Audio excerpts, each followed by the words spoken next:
À l'hôpital de Red Lake, dans le nord-ouest ontarien, presque tous les 120 employés sont entièrement vaccinés contre la COVID-19. Seuls quelques-uns attendent toujours de recevoir leur deuxième dose. Une réussite pour la directrice générale de l'établissement qui a réussi à convaincre les quelques employés réticents. Alors, notre personnel comprend qu'en communauté isolée, si un patient est très malade, ça requiert une envolée à Thunder Bay ou ailleurs. Alors, on n'a pas de soins intensifs ici.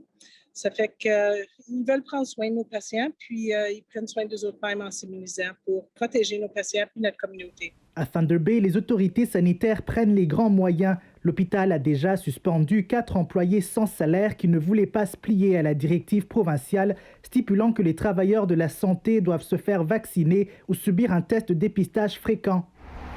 À North Bay, 40 travailleurs de l'hôpital local n'ont pas respecté les mesures en place et pourraient être renvoyés cette semaine, indique une porte-parole. À l'hôpital Horizon Santé Nord de Sudbury, 5% des travailleurs ont refusé la vaccination, même après avoir reçu une formation à ce sujet.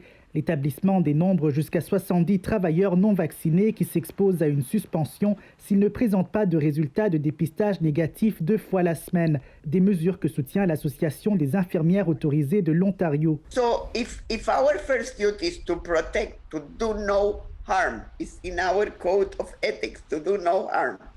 How is it possible that we don't get fully vaccinated to at least do that much, and then of course to provide outstanding care based on evidence so that we save lives. Mais le syndicat des infirmières de la province, lui, est plus nuancé.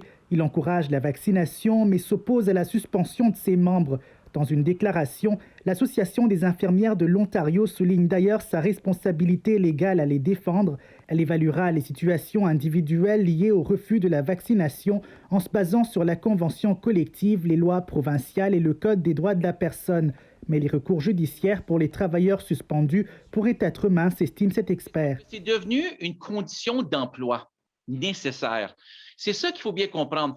Et l'employeur a le droit d'imposer des conditions qui sont nécessaires en fonction du travail, mais aussi en fonction des directives gouvernementales. À Timmins, c'est 6% des travailleurs de l'hôpital qui ne sont pas encore vaccinés. L'établissement leur donne jusqu'au 29 octobre pour le faire afin d'éviter des sanctions. Ici, bienvenue Senga, Radio-Canada, Sudbury.